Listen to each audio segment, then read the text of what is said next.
as always, let me just say this, preface this conversation before we get further. Take everything that I'm presenting and the sources that I'm presenting, look at the information itself. Don't prejudge a source and say, well, that comes from the mainstream, or that comes from this country, or that comes from this person and I don't like them. Look at the information that's presented, look at the facts, the data, and then make your own opinions formed there. Don't come in, or I encourage you, this is the best I can, to question authority, including myself, and think critically, but to leave your biases at the door and to leave your knee-jerk reactions at the door, and instead listen and tune in with an open mind. At least that is the kind of listeners that I'm calling in. So thanks again, everybody who's listening all over the different places. Let's go ahead and get into it. One more time, bookmark theconsciousresistance.com to get all of our content. So the big story this week is, of course, that Israel, we'll get to Israel in just a moment, but that Syria has fallen, at least in the sense of former president, dictator, depending on who you ask. Bashar al-Assad has left the country, reportedly still alive in Russia, and the country has now been taken over, freed, liberated, again, depending on your perspective, by a group which we're going to look at tonight that some are calling a terrorist group, or at least, in the case of the U.S. government, used to call them a terrorist group. And others are saying are former jihadists who have now changed, turned over a new leaf and are potentially going to create beautiful things for Syria. Unfortunately, it doesn't seem like as of today, that's where we're headed. Nevertheless, that is the information and the storyline that's being presented to us in the corporate media. So we're starting out looking at a CNN article with this individual who allegedly is leading the revolution. And I say allegedly just with that caveat of questioning everything. But the basic summary is this, which I found, and I think this sums it up nicely. Opposition groups in Syria seized the capital Damascus on Sunday after nearly 13 years of conflict, declaring an end to President Bashar Assad's government. The swift offensive, which was initiated on November 27th by a coalition led by Hayat Tahrir al-Sham, or HTS, which stands for the Organization for the Liberation of the Levant. So the swift offensive initiated by HTS on November 27th, along with various Turkish-backed factions, the Syrian Democratic Forces, and it's important to know who they are, the Southern Operations Room, and other armed groups quickly overwhelmed pro-government forces. So again, that's kind of the narrative that we're being told here, is that this is really people rising up again. This is an ongoing, this is the extension of what we've seen since 2012 and 2013. And we're going to start with looking at the current events. Then we're going to take some steps back and look at what has happened historically. And I'll share with you guys the reporting that I've done over the years, the folks at the Gray Zone, others who have continued to highlight the way the U.S. government, Israel, and the UK government have been trying to get into Syria for the longest time, with occupying parts of the country, trying to take control and interfere with the oil supply, bombings, claimed gas attacks, which are really false flags, and much more. But let's start here. Abu Muhammad al-Jalani is the militant leader of the main group leading the armed opposition. And again, this is HTS. And so just a couple days before the ousting of Assad happens, he gave this interview with CNN. Again, you can go through and watch that and listen to that, see what you think. The story about him, though, I think is the best versions I've seen, mainstream or otherwise, are coming from the New York Times and from the Financial Times. Again, take everything with a grain of salt, but they do pretty good profiles on him here, at least what is publicly known and what they might want us to think. But nevertheless, if you want to learn a lot about his history, where he grew up, his family, being born in Saudi Arabia, but his family having been exiled from Syria and then going back later, the story, and in some ways, again, this guy's narrative, I'm not saying he's fake or anything like that, but I wouldn't be surprised if down the line we find out he's spent some time or met the CIA at one point or has some sort of intelligence connections, because to me, the storyline that we're being fed, and again, doesn't mean it can't be true, that he was radicalized post 9/11, that he was just a young boy and then watching the U.S. invade Iraq and then start killing people, really, radicalized him.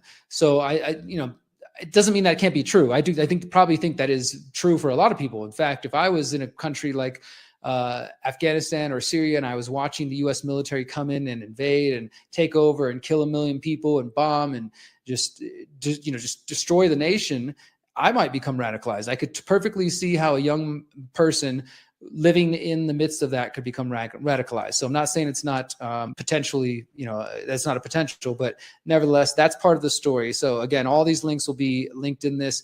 Who is the leader of Syria's rebel offensive? It's al-Jawlani. That you're going to hear that name more and more. Now, what we're being told is that he was leading the resistance, but he is not at the moment trying to claim himself as some dictator. There has been discussion of a transfer of power. Again, Assad left the country, went to Russia, but the former prime minister is now like turning power over as of today, I believe, as I'm recording this on Tuesday, maybe late Monday, to a new interim prime minister. And basically, the story here is that, again, he was radicalized at one point. He was with al-Nusra Front, which is basically an offshoot of al-Qaeda, which are the people that were told that attacked the United States on 9/11. Of course, al-Qaeda has had some interactions and funding and support from the CIA over the years, as well as the Islamic State in Syria, ISIS or ISIL, whatever you want to call them. And to be clear, when we talk about civil war, I was getting in a debate with somebody about this earlier. They were saying there's no such thing as a civil war. It never happened in Syria. Well, look, I get the idea that yes, there are people who have been tricked and deceived by the U.S. military and the U.S. government. Because the thing is, the U.S. government has had a plan to go into Syria for a long time, just like they had a plan for Iraq, Afghanistan, Libya. And it goes on, and eventually Iran. Now, General Wesley Clark talked about this years ago, the hit list that some people talk about of countries that the U.S. was going to eventually invade. And as I'll go in an article in a moment, you'll see that there's good arguments that this has been planned for quite some time. So yes, there is absolutely influence from Israel, from the UK intelligence, US intelligence, and we're going to talk more about Turkey as well. There are these outside forces trying to get rid of Assad. So in that way, you can say it's not a quote unquote genuine civil war, but that doesn't mean that everybody on the ground in Syria loved Assad and it was only the outside Western forces. It's a very complex situation. I am not an expert, don't claim to be an expert. But again, I would invite you to go check out my interview that I just released with Amir Taki, which you can find at theconsciousresistance.com, who did fight in the Syrian civil war for 2 years or whatever you want to call it.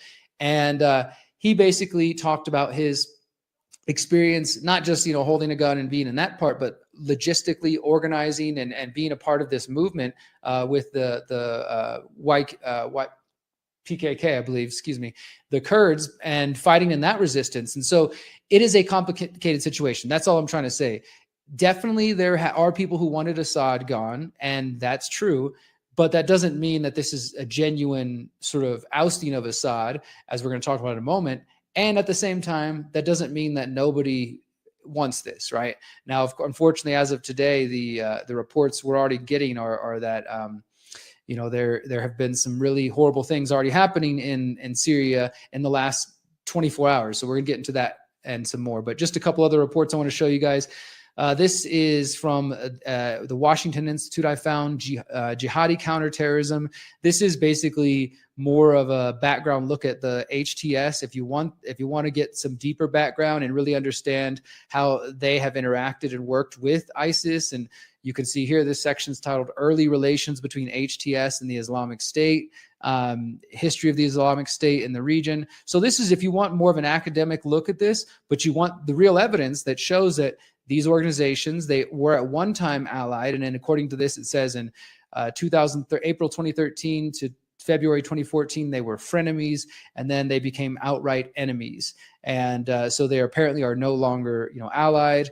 But HTS itself under Jabani has, become more Jawlani, they're claiming it has become more moderate. That's at least the story we're being told, is that Syria is now going to be run by a less jihadist, less extremist organization. But as of some of the videos that are going around on Twitter today, it appears that people in minorities like Christians and others are being killed and being assassinated and already.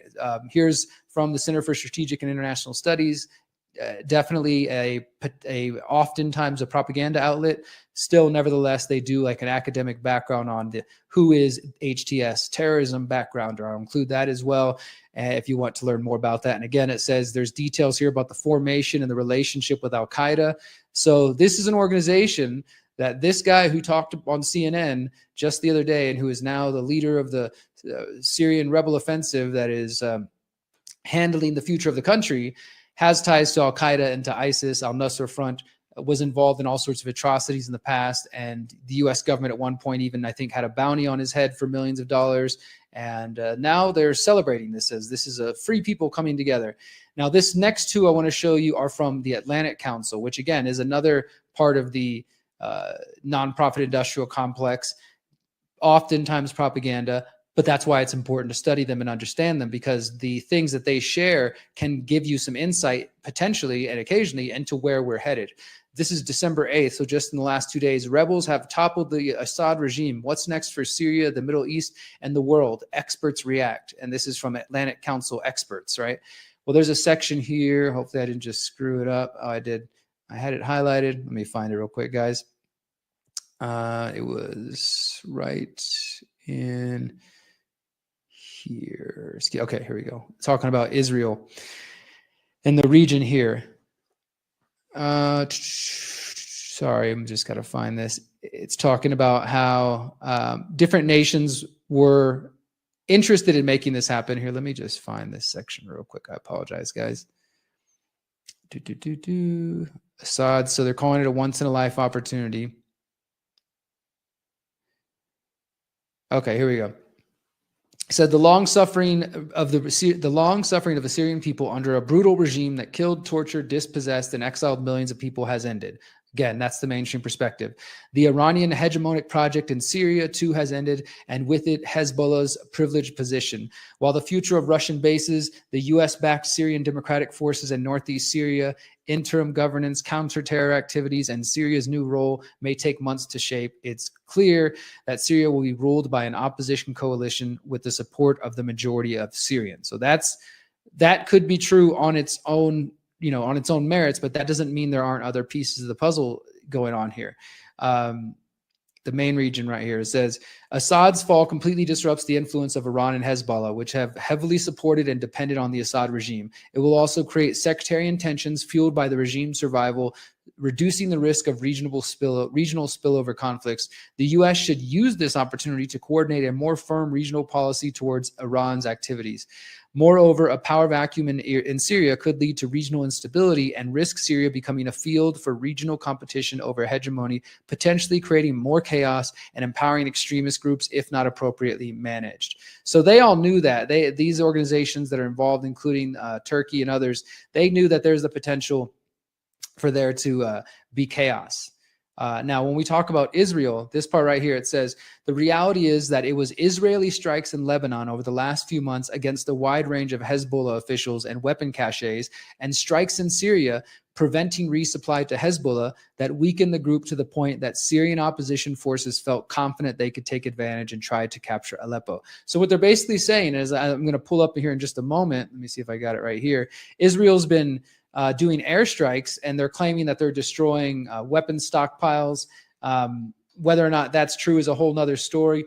But what this Atlantic Council report is pointing out is that if it wasn't for Syria and some of the attacks it wasn't for Israel and some of the attacks that they've been waging on Syria in the name of preventing resupply to Hezbollah, then the Syrian opposition, who is backed by the U.S. and Israel and Turkey, wouldn't have had the opportunity to make the move that they've done. And we're already seeing, responses to that. So they continue here.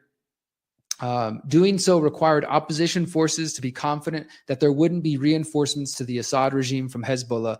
While Israel may not have intended or planned for the Syrian opposition to take advantage and use the development to overthrow the regime, Israel would be wise to immediately leverage it as a point of commonality and use it to seek out a quiet, private engagement with emerging leaders. If Israel wants to better ensure its security in the north, it should reach private, serious agreements with the new Syrian government that the country won't be used to transfer weapons to Hezbollah. So it's like they're already making plans for how Israel should, take advantage of the situation. I thought it was interesting too how this report says, while it may not have intended or planned, I'm pretty sure they planned this and they knew exactly what they're doing. But it's funny how they just throw that in there as well. One other Atlantic Council report here: empower Syrian, not warlords, against the rebranding of HTS. This is from June 2021. So in 2021, somebody writing for the Atlantic Council, let's go back here and check out their bios. One is Dr. Rahif Al-Dougli, is a lecturer in the Middle East and North African Studies at Lancaster University in the UK. Dr. Azam Al-Qasir is a Syrian researcher based in London. So these two individuals, they wrote an essay on the Atlantic Council website saying, do not rebrand HTS from a terrorist organization to some legitimate organization. It says, quote, such questionable policy recommendations are usually justified by arguing that HTS, under the leadership of Abu Muhammad al-Jalani, who is the guy who just helped lead Syria, to topple Assad, is a viable negotiating partner that is willing and able to rein in a more dangerous global jihadist groups in Syria. As Syrian researchers rewrite this piece in response to analysis that seemed driven by either a humanitarian idealism or sheer geostrategic realism, both standpoints appear to betray the hope of building a sustainable peace in a unified Syrian state. Current discussions about HTS and al-Jalani seem to suffer from a kind of cognitive convolution that sometimes appears when evaluating the label terrorist in relation to Western security needs. Surely, the experiences of local victims in Syria should be of some account in the definition of political terror. And they go on here to describe just the different actions taken by HTS with al-Jalani. And I do think that's interesting how they're calling out and saying, like, how about the people in Syria who might suffer if this terrorist organization is no longer labeled terrorist and is allowed to be, seen as moderate and kind of paraded around, and now given the, go ahead to to take over Syria. Because we know that the U.S. government only approves of things like this when it's an organization or individuals that it believes it can manipulate and shape and bend to their will to serve so-called U.S. national security interests or Western national interests. So they go through here and they talk about some of the ways that he has been a violent, dangerous person. Al-Jalani, who is leading this transformation, might abruptly decide to make another shift in a not so favorable direction if he is not satisfied in the future for any reason. And it says, hasty cooperation with the group will give the group time to establish dominance over Idlib. And he has long combined conflicting messages of benevolence and violent intolerance. Despite the recent effort to rebrand HTS, this does not depart from the trend. For example, al-Jalani's recent denials of any sectarian violence on the part of HTS or its precursor, al-Nusra Front, bring to mind al-Jalani's interview with Al Jazeera in 2015, in which he kindly stated that the members of the Alawite minority would not be killed under his rule so long as they abandoned their support for Assad and their doctrinal religious beliefs. There is no dearth of such rhetoric throughout his rise to power. For us, the Alawites are a sect that deviated from the religion of God according to the rulings of the jurists and the people of the knowledge. For the Druze, they are subject to our dawah activities. For example, they have graves they visit, and Islam considers this idolatry, so we ended that. So he's just going on and just saying how, like, everybody's going to be cool as long as they submit to whatever we say. So it's not like this is about to be some bastion of free speech and diversity and things like that, like the Western media might be trying to portray it. Another one that I found here, this is coming from the Washington Institute. I thought the title was interesting. I encourage you to read it. How Syria's so-called diversity-friendly jihadists plan on building a state. And they just go into some of the history and some of the things that he's, how Jalani has attempted to improve his image and sort of transform himself in front of the media, probably in the interest of moving towards the place where he is now, where he has some level of power. Now, the next thing I want to bring you guys to, again, all of the show notes, everything I'm going over is going to be found at theconsciousresistance.com. The next thing I want to highlight here, I'll check some comments in a moment, is that this is a new article from Don Villa, who is a contributor to the Conscious Resistance Network, and he did a great job, I think, here of just breaking down this whole situation. I'm sort of describing it right now and going over this idea. We are going to talk about the Greater Israel Project in just a moment. But Don Villa, if you want just like an article, I'd say reasonably short. He originally wrote this for the Free Thought Project, and then he reblogged it over at our site. With the fall of Damascus, Western warhawks jump for joy. And a lot of what I've just covered, he does go over some of the history of who HTS was and Jelani, and describe sort of the latest of what happened. Here's that poster I was telling you about, Mohammed al-Jawlani. The up to $10 million reward, stop this terrorist, is, that was what they were saying at the time, Department of Justice. And of course, we're going to get into in just a moment how Israel and Turkey are involved. And Don covers that here. He says, in the wake of the coup, Israeli Prime Minister Benjamin Netanyahu has also publicly praised the jihadist militants, hailing the takeover as a, quote, historic day for the Middle East, and personally taking credit for their ability to seize control of Damascus so quickly.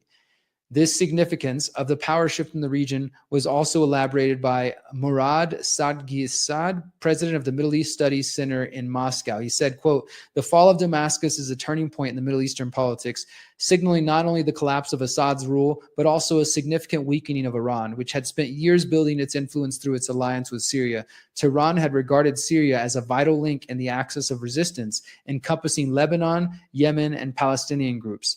Syria served as a crucial logistical hub for arming Hezbollah and providing both political and economic support. However, the collapse of the Syrian capital and the ensuing chaos shattered these supply chains. Capitalizing on the situation, Israel deployed forces into the buffer zone on the Golan Heights, as we're going to talk about in a moment, effectively expanding its occupied territory. This move not only bolstered Israel's strategic position, but also deprived Iran of the ability to counteract its actions effectively in the region. So there's much bigger plays, and unfortunately, the Syrian people are the ones who will suffer in the end. I was just, again, debating somebody on Twitter. I know the best use of my time.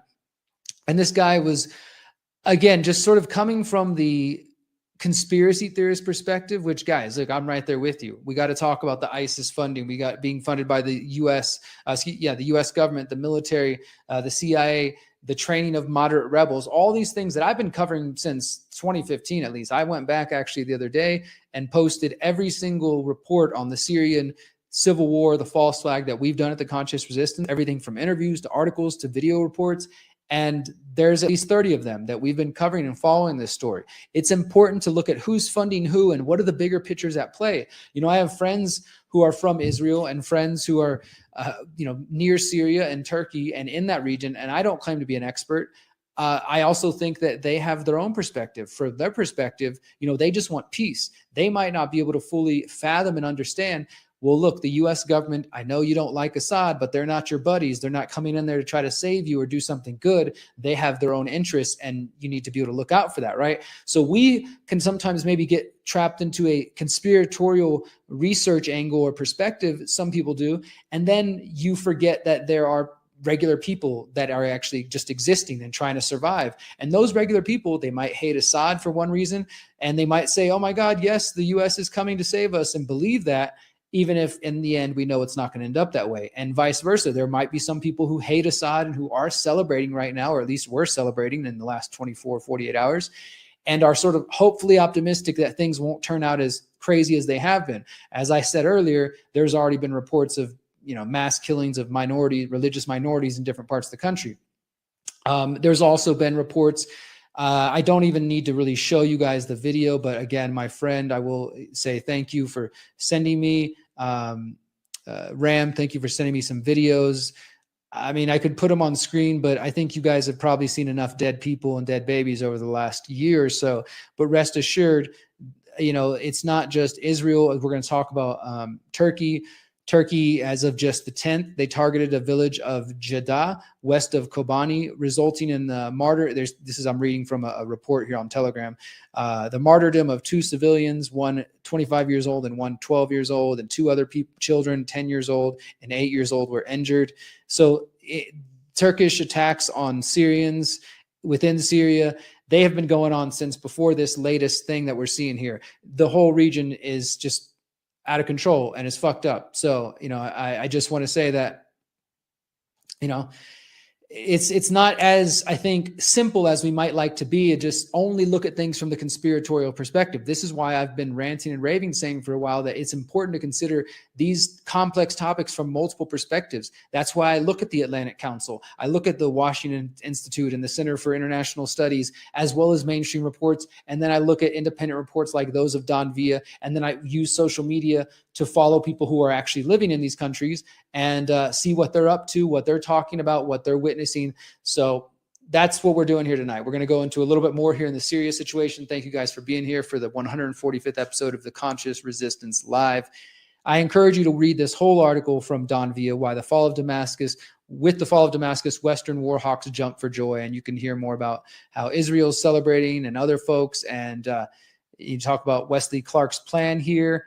And this, maybe we'll just end here. He says, he's talking about Wesley Clark. This is what I alluded to earlier, that in 2007, former U.S. Army General Wesley Clark said that there had been a plan to go after 7 nations in 5 years: Iraq, Syria, Sudan, Somalia, Libya, Lebanon, and finally Iran. It's taken much longer than 5 years, but let's look at where we're at. Iraq has been destroyed. Sudan has been completely fractured, ravaged by civil war and facing the world's worst humanitarian hunger crisis. Libya is a failed state turned into a hub for terrorism and open-air slave trading, following the U.S. NATO-led assassination of Muammar Gaddafi in 2011. Similarly, Somalia has all but collapsed, a haven for piracy and CIA-backed terrorists, and now it appears Syria is on the way to being gone. And again, I don't want to oversimplify, because there are still good people there in Syria. There are still resistance movements. There are anarchists. There are freedom-minded people that are against the Turkish, the U.S., and the Assad and the ISIS influence. And these people are just desperate for a little bit of liberty. And it's really sad that there are children and people being raised in that environment and having to do that. I know that Syria is a beautiful place with so much history, so much of humanity's history in that beautiful piece of land. And if we go even further back, as Amir Taki told me in the recent interview, and you look at the founding of the current state of Syria, it was actually carved up by the United Kingdom, by the British royalty. And that created its own issues because it sort of cut right into these tribal ethnic groups that had their own connections to each other. And all of a sudden now they're citizens of different nations. So the whole thing has been screwed up for a long time. And this is what you get when you get government, when you get colonizing and colonialism, and these people trying to tell us how to live our lives and control the future of humanity. So I highly encourage you to read this full article from Don Villa. Check it out. Next one here, as I mentioned, Turkey has been involved in this offensive. This is being reported by Middle East Eye. Turkey's Erdogan backs rebel offensive in Syria. This was a couple of days before they claimed Damascus. Turkish President Erdogan appeared to back a rebel offensive in Syria that has captured several major cities within a week, as indicated by a statement he made on Friday. They said Idlib, Hama, Homs, and of course the ultimate target is Damascus. The opposition march continues, and our hope is that this march in Syria proceeds without any incidents or trouble. He reminded that he had previously invited Syrian President Bashar al-Assad multiple times this year for talks to, quote, determine Syria's future together, but Assad did not respond positively to such a meeting. Although Turkey did not directly intervene in the latest offensive by the rebels, it appears to have given the operation a green light. Turkish security sources told Middle East Eye last week that Turkey had approved a limited operation in the Aleppo countryside. However, the unexpected collapse of Syrian government forces has expanded the operation into uncharted territory. Some elements of the Turkey-backed Syrian National Army joined the initial Aleppo offensive, led by HTS, the former al-Qaeda affiliate that we've been discussing already. So Turkey clearly involved in benefiting from this situation. Also, I want to point out this article I found from 2022 that was reported. What was the outlet? I can't see the name right here, but the article is titled Syrian Foreign Minister Mekdad Calls for New World Order. And he said that Western powers wanted Syria to change their Israel policy or to face consequences. Now, this is pretty interesting in light of everything we're seeing now. This is from the foreign minister of Syria at the time in 2022. He said, at the United Nations, where I served as Syrian ambassador for 11 years, the Western countries said that we would change our policy towards Israel or face the consequences. He said, revealing the Assad government's confrontationalist policy towards Israel played a role behind the prolonged conflict in Syria. Arguing for a new world system, the Syrian minister said that illegal intervention in the sovereign affairs of developing countries should not be tolerated. And then there's another piece here. This is, again, what I'm talking about when you really understand what the Western forces have been doing to Syria to get it to this point where they could just walk in and take over. He said, quote, "We can't import wheat and we can't grow sufficient food as the U.S. is occupying northeastern parts of Syria. Our oil wells are in northeast Syria, and the Americans are selling oil from that area to Turkey and separatist groups." He said, accusing Turkey of supporting forces that target Syria. He cautioned that the groups that target Syria could also later target Turkey. So this whole thing, again, the U.S. comes in, they're occupying parts of the country, they're bombing people, killing people, they're taking their own oil and using it to fund separatist forces that they're trying to use to overthrow the current government. Again, doesn't mean Assad's a hero or anything like that. But to my friends, like I had one of my friends tell me that he thinks that it's a good thing that Trump bombed Soleimani, the Iranian general, a couple of years ago, just as an example. And I was explaining to him, like, look, maybe this is a different concept for you. But in the U.S., there's supposed to be the semblance, at least, of something called the Constitution. And so they're supposed to have limits on power. The U.S. government isn't just supposed to be able to go bomb and assassinate people in other countries. That's a sovereign nation. We might not like what happens in that country. We might say, hey, I don't like what's going on in Iran. But that doesn't give the U.S. president the authority under the Constitution. And I'm not a hardcore constitutionalist, but for people who are conservatives or whatever and claim to care about, the founding documents of the America, follow your own documents then. And those documents don't say the president is a dictator that can just bomb and attack anybody all over the world if it's terrorism or if it's COVID or whatever other excuses they want to come up with. And I was trying to explain this to my friend who was saying, but don't you see that was a good thing? Many of us over here, we celebrate that Trump killed that guy because he was a bad man and he actually attacked Americans. And I said, that may be so, but don't you see how it's setting a slippery slope, a really bad precedent to say that the U.S. government should just be allowed to continue to be the policeman of the world and bombing and killing people in random countries simply because we say they did something bad. That's the same justification that gets the U.S. Government and military to go after journalists like Julian Assange, who's not even an American, and try to take him from the UK and then bring him to the US for trial and things like that. Or, for example, Roger Ver, who is a friend and who's currently facing basically a lifetime in prison, who was arrested in Spain. This guy actually renounced his US citizenship, paid his taxes, did all the things he had to do to say, bye, I'm no longer a U.S. citizen, got citizenship in another place, and was vacationing in Spain when the U.S. government, through Interpol, came after him and is now trying to extradite him back to the U.S. from Spain when he's no longer even a U.S. citizen. Do you see the connection here? It's like you give the government and the state this ability to say, well, we think bad things are happening in this other part of the world, so we're going to go intervene. We're going to drone bomb people there. We're going to kill people. We're going to arrest. We can hunt you down wherever in the world. And unfortunately, they have the technology, as we're going to talk about in the second half of the show.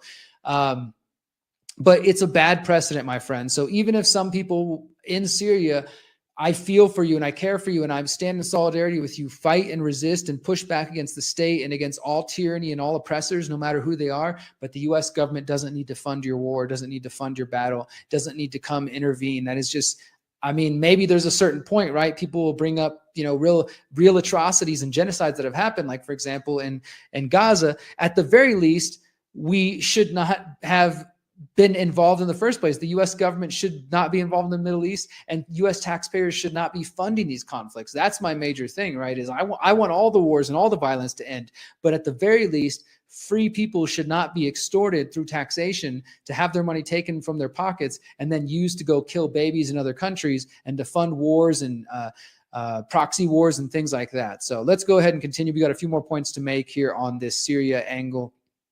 Thank you guys again for being here tonight. All right, so this one I shared earlier. Israel says its airstrikes destroyed most of Syria's strategic weapons stockpiles. So they bring in these resistance groups funded by the U.S. intelligence, funded by Turkey, funded by Israel. They come in, they storm in basically with very little resistance. Assad leaves, and then all of a sudden Israel starts bombing the crap out of different aspects of their military, just totally destroying their aircraft, their naval ships, missiles, infrastructure. They're claiming that they're destroying chemical weapons supplies, and I don't know, maybe Assad did have chemical weapons, but as far as the alleged chemical gas attacks in 2013 and 2018, there's no hard evidence he did those. So I would imagine if they claim they found, chemical weapons, it's just going to be a false flag designed to justify more, U.S. hegemony. Middle East Monitor says Israel occupies buffer zone in Syria's Golan Heights. This is what I was talking about a moment ago.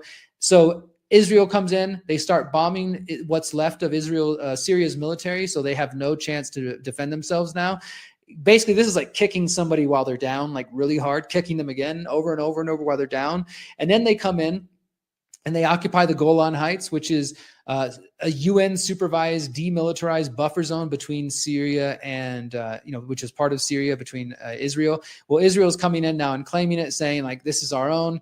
Netanyahu said the collapse of a UN-monitored disengagement agreement is now over. Basically, he said, since Syria is no longer in power, this buffer zone is no longer relevant. The Israeli army took control of the mountain summit of Mount Hermon on the Syrian side of the border and several other locations. The army also mounted dozens of airstrikes, as I just covered here. So they're not wasting any time. They're getting straight to a plan that is called Greater Israel. We're going to talk about that in just a second. Real quick, I just wanted to mention, I've had this in my reports for a while. Dan Cohen did this one a while back, October 21st. Uncaptured media over on Substack. U.S. authorizes CIA mercenaries to run biometric concentration camps in Gaza Strip. This is probably the future for Syria and for anywhere else that Israel comes or the U.S. comes to liberate. Private intelligence corporation billed as Uber for war zones is preparing to create what Israel hopes will be the model for supplanting Hamas rule in Gaza. And I would say even further than just Gaza. But it's this 1,000 CIA-trained private mercenaries as part of a U.S.-Israeli plan to turn Gaza into a high-tech dystopia, and they're using this technology. This plan is to get all the residents to use biometrics to enter and exit this area under a CIA contractor's control. It's basically going to be internment camps with biometrics where they're not allowed to leave. And you can learn all about that in there. I just think that's an important part for people to understand. It's not just the bombing and the killing that Israel does. When they're done, they come in and take over, and they're trying to put the Palestinians, and I would imagine the Syrians who are in the areas they're occupying now, either kill them or put them in these internment camps. And I know that's may sound rough to some people, but I'm sorry, that's the reality. These next couple ones here are about the so-called Greater Israel Project, which I encourage you to learn more about. Each of these 3 articles I'm sharing here can give you some more insight into that, including what is known as the 1982 Yinon Plan. And it says, the ongoing geopolitical shifts in the Middle East, influenced by Israel's military actions, the death of Iran's supreme leader, and evolving alliances, reflect a long-standing strategy for regional dominance, often associated with the 1982 Yinon Plan. The vision seeks to fragment neighboring states and secure Israeli supremacy with events like the Arab Spring, the Abraham Accords, and the rise of new power blocs. So it goes through here in like a timeline and sort of the plan of what this Greater Israel Plan outlined. It said fragmenting neighbor states like Iraq, Syria, and Lebanon. They were identified as targets for division along sectarian and ethnic lines, ensuring that they could not challenge Israel's supremacy. Territorial expansion, the vision of a Greater Israel extended to the Euphrates River in the east and the Sinai Peninsula in the south, aligning with biblical territorial aspirations. Seems like someone's trying to recreate the Bible over here. Weakened opposition, a fragmented Arab world would reduce the collective ability of states to oppose Israeli policies, creating a more favorable strategic environment. Excuse me. There's another one here. This is also about this. Israel chasing historical Zionist aim of occupying southern Lebanon, wider region. Expert says if Hezbollah loses in South Lebanon, then you're going to have this Greater Israel Project kind of moving forward. That's one perspective. Another one, just a couple of days, actually this is 2 months ago, but they could already see what was happening. Netanyahu revives the Greater Israel Plan. And the same thing, just talking about the efforts to establish Israeli dominance and break up the nations near them and essentially occupy and take over them in the sense of Syria and Iraq and other places around there, Lebanon. And it seems like they're having some success. Now, I found this article as well. This is another reason many people have pointed out the conflict. When you look at a certain pipeline that some people want to make from Turkey going on through Syria, back in 2016, look at this, an old Robert Kennedy Jr. in 2016 writing for EcoWatch. This is before he went Trumper and was more on the left-leaning guy. Syria, another pipeline war. And it's talking about that, about pipelines. And of course, he's talking about climate change. It talks about Turkey's involvement here. Of course, let me see if back then, if he was willing to question Israel. Israel also was understandably determined to derail the Islamic pipeline because it would enrich Iran and Syria and presumably strengthen their proxies. So anyways, the point is here is that you could see that people have been talking about this for a while, that this pipeline, here's that picture actually, I think you might have seen going around. Where was it at? Yeah, can you guys see that? There's a picture on the screen for those who are watching showing Saudi Arabia in the south and Qatar, and then a pipeline cutting across there, hitting through Jordan, going up north through Syria, up into Turkey, and how Israel would be against this, as well as other people, for different reasons, different geopolitical reasons. But the point is, it's been happening. This plan has been in the works for quite some time. So far now that even I've been reporting on this for, like I said earlier, 2015, for over almost a decade now. If you go to theconsciousresistance.com and just search Syria, we have an entire section on our website dedicated to the Syria false flag, the geopolitical aspects.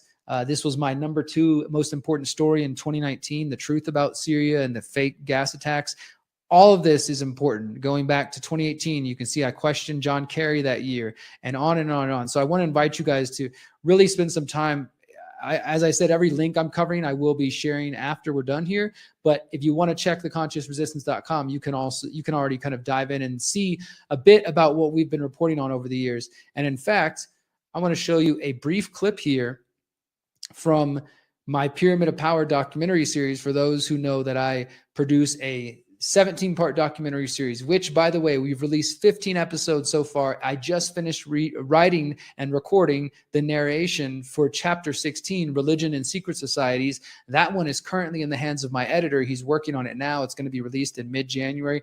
And then in March 2025, we're going to release the final episode, Chapter 17, Who or What is at the top of the Pyramid of Power. And that's going to feature G. Edward Griffin, Richard Grove, James Corbett, David Icke, Daniel Eshtelin, Adam Green, Mark Passio, James Corbett. There's a number of other people that I'm forgetting right now. Peter Dale Scott, so many others that are in this documentary. You can find it at thepyramidofpower.net. And well, we released Chapter 14 a couple months ago about false flag events, and I detailed some of the false flag, the facts that we know about the false flag relating to the claims of gas attacks in Syria. And it's important to understand this history, because if you just started paying attention to Syria in the last week because it's trending right now and everybody's talking about it, I totally get that. But it's important to understand the back history that goes back at least a decade. And then really, if you want to be a nerd, go back to the creation of the state of Syria itself. Again, I'm not claiming to be an expert, but having a deeper analysis of these things instead of just shouting conspiracies might be more useful. So check out this quick clip. This is again from Chapter 14 of the Pyramid of Power documentary series about false flags, and our section on the claimed Syrian gas attacks, which the U.S. Military and the Western media said was done by Syrian President Bashar al-Assad, and they tried to use this as justification to go invade him. And it was under these claimed gas attacks that Donald Trump actually bombed Syria, because he bought in and promoted the false flag story. But check this out real quick. Discrepancies in the story of the Syrian gas attacks don't end there. In May 2019, the Working Group on Syria, Propaganda and Media published a document signed by a man named Ian Henderson, an expert inspector with the Organization for the Prohibition of Chemical Weapons, the OPCW, as far back as 1998 and as recently as 2018. The report concludes, quote, "The dimensions, characteristics, and appearance of the cylinders and surrounding scene of the incidents were inconsistent with what would have been expected in the case of either cylinder being delivered from an aircraft. Instead, they believed a manual placement of the cylinders in the locations investigators found them is, quote, the only plausible explanation for observations at the scene." In November 2019, WikiLeaks began releasing leaked documents from the OPCW, including publishing an internal email written by a member of the OPCW fact-finding mission to Syria. The documents make clear that the OPCW report, published in July 2018, which found Assad was responsible for the attacks, was shaped to conform with the public allegations made by the US, UK, and France.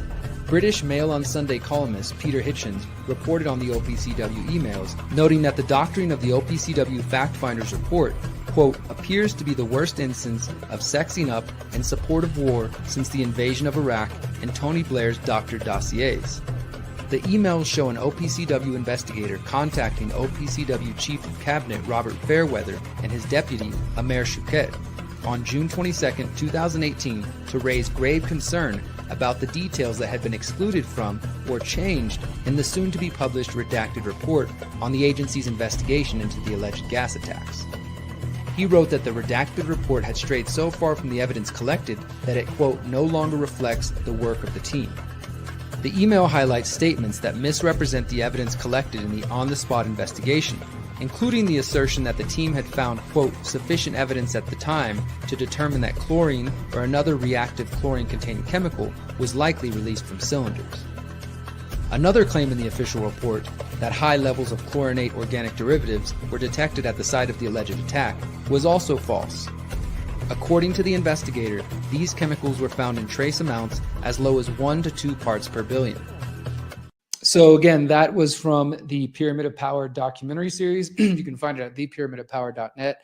And overall, as we conclude this segment of tonight's show, talking about the latest developments in Syria, and I will continue to report on them as things proceed, it's important to know that that you're not being told the full story. At the very least, you can know that. Now, we should keep an eye on what's going on, because what happens in the Middle East, with the fact that we have crazy people who are trying to bring the Bible to life and who believe in biblical prophecy, we should keep an eye on it, because not only because it matters if the Syrian people suffer, if the Turkish people suffer, if the Palestinians and the Israeli people suffer, if all of the people suffer under the hands of psychopathic predators in criminal governments, it does matter. But it does impact the Western world as well, what happens over there. And overall, it's important to question these things because, well, we're being lied to. And when we're lied to, we aren't being shown the truth. We're being shown deception. And it's important to push past that deception if we're ever going to have a true understanding of the world. Otherwise, your emotions, your heartstrings will be tugged as they show you pictures of dead babies and dead kids used for a particular cause. Instead, we owe it to those people who have died in these conflicts and who are suffering right now, what's going on in Syria and the potential for this new regime to be pretty autocratic and very unfriendly to other religions and minorities. There is a grave potential for things to get bad. And it does matter, I think, just on a human sense, but in the terms of those of us who are fighting for truth and fighting for justice, to expose the lies that are being shoved in front of us. They're trying to rebrand criminals who've been associated with other criminals who've been told for 2 decades, Al-Qaeda and now ISIS, that are dangerous, violent people. They're trying to rebrand those people and to say, now those are good people that you should trust. And this is what's going to be best for the Syrian government. Pay no attention to what the Israeli government does over here. Pay no attention to what the Turkish government has going on here or what the US government is trying to foment. But I think we should instead remember the warning of General Wesley Clark about the attempts to disrupt these 7 nations over a certain period of time in the post 9/11 world. And unfortunately, that's where we're at now.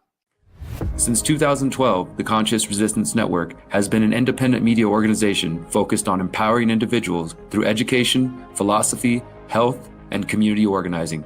We work to create a world where corporate and state power do not rule over the lives of free human beings. Our motto is leading by example and helping others in their pursuit of freedom. Visit theconsciousresistance.com to find our articles, documentaries, interviews, podcasts, books, and more. Remember, you are powerful, you are beautiful, and you are free.